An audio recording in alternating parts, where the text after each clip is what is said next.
Would you believe there's one tool our ancestors made for over 1 million years straight? Same basic shape, 3 different continents, and to this day, nobody can tell you what it was actually for. I'm serious, we can pick up a stray chip of stone, squint at it for an afternoon and go, spear point, used on a deer 40,000 years ago. That's a normal day for an archaeologist. This one thing? Apparently it's beaten every single trick we've got. So I went down the rabbit hole on this one so you don't have to.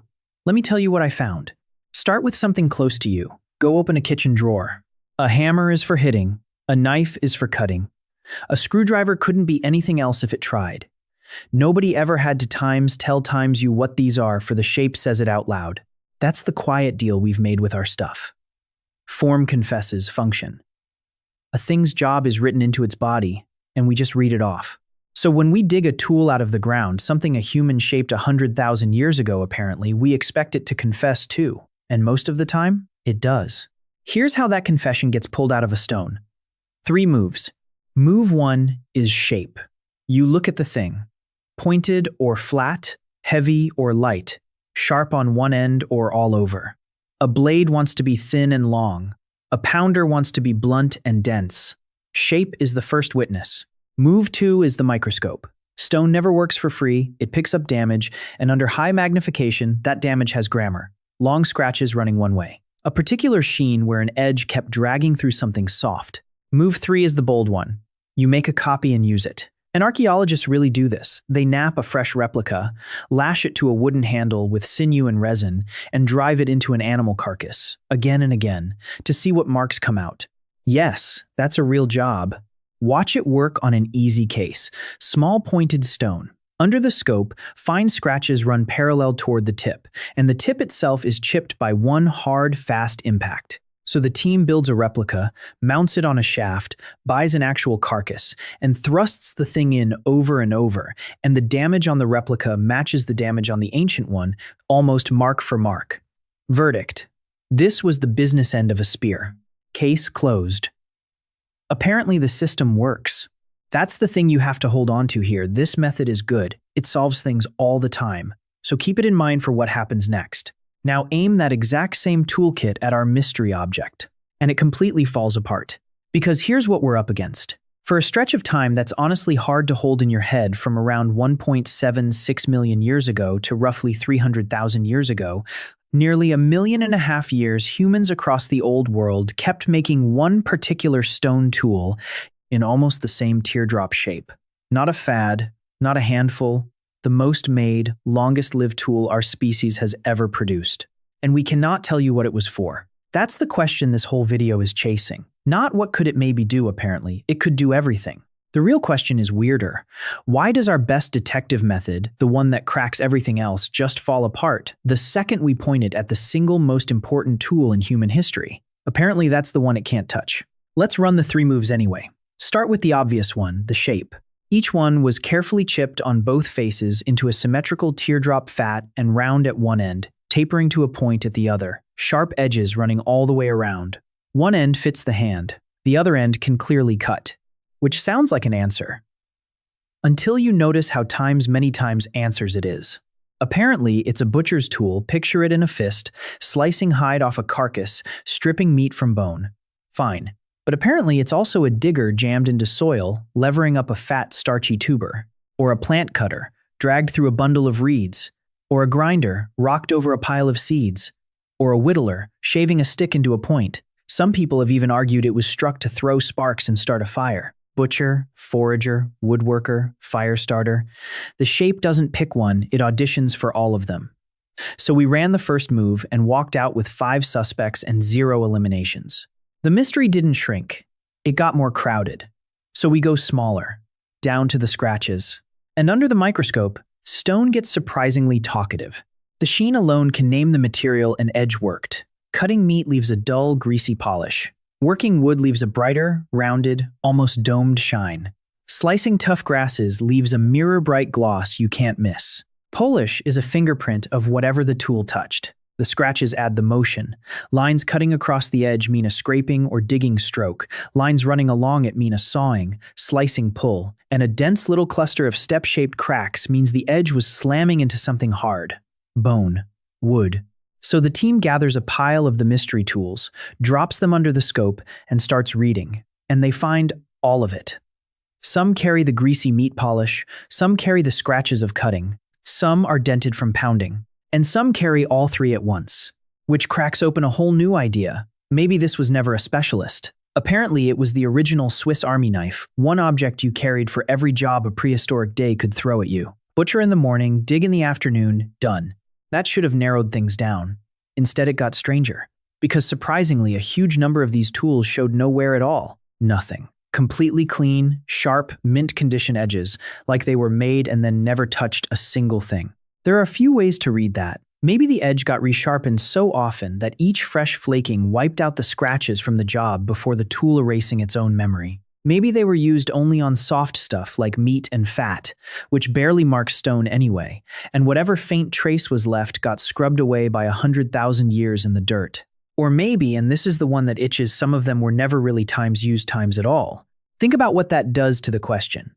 If a big share of the most abundant tool in human history shows no sign of doing any work, then we've been asking the wrong thing this whole time. We keep asking what job it did. What if, for a lot of them, there was no job? Time to get weird. This is where Move 3, Build It, and Try It gets genuinely unhinged, because the boring answers aren't landing. They've thrown them.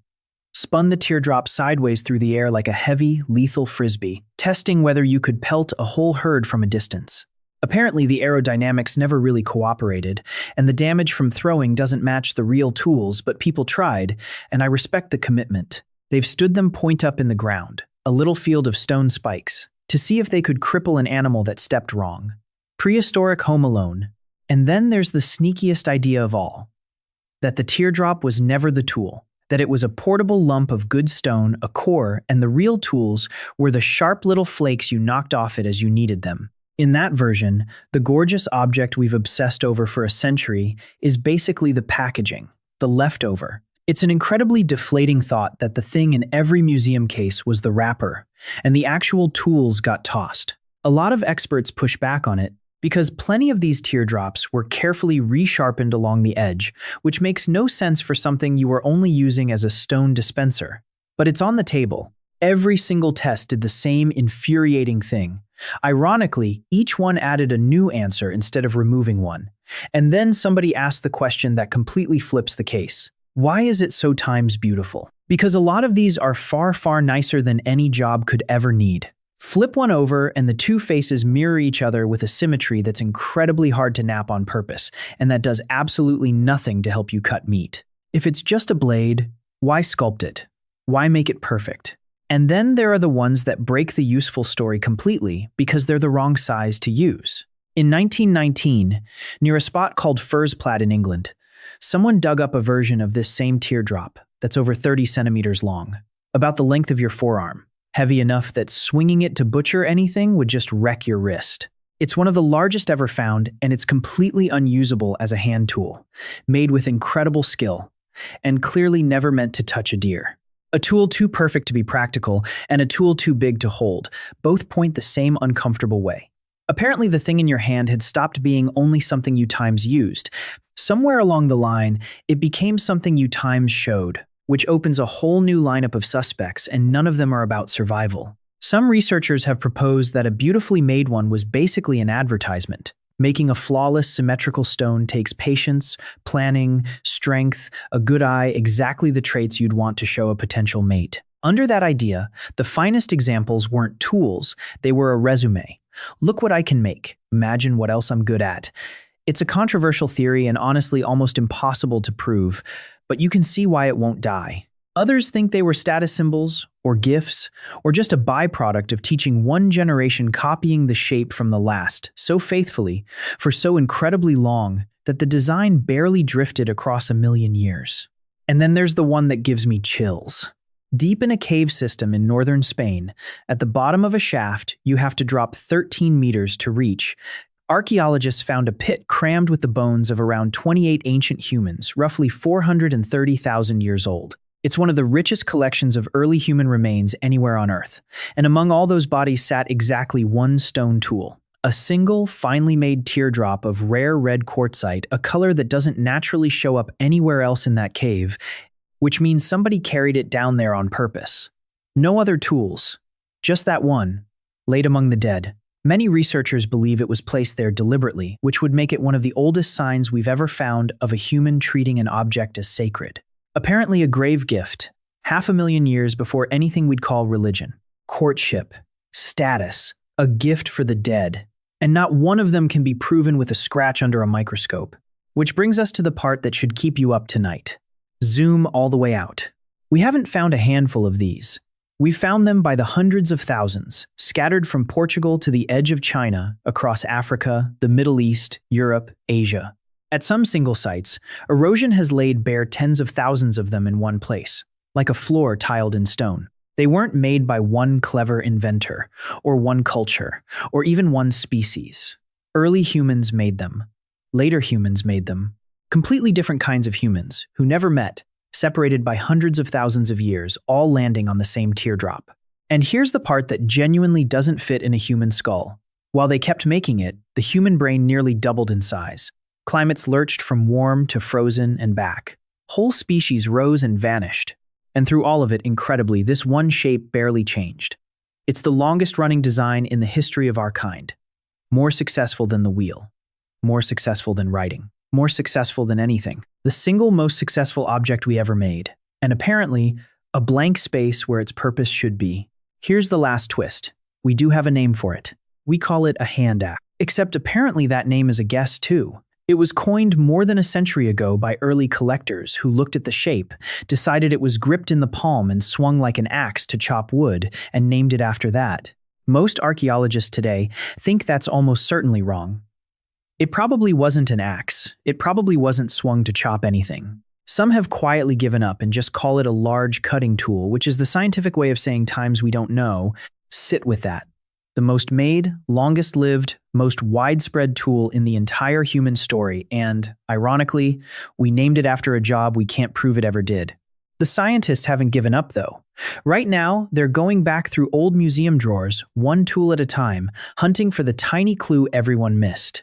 So go back to your own drawer. The hammer still says hitting. The knife still says cutting. Every object in there confesses its job just by lying there. Every single one except the tool our ancestors made more than any other, for longer than anything else, and carried across an entire planet. That one still isn't talking. And apparently, after more than 1 million years, what it was really for is still completely up in the air.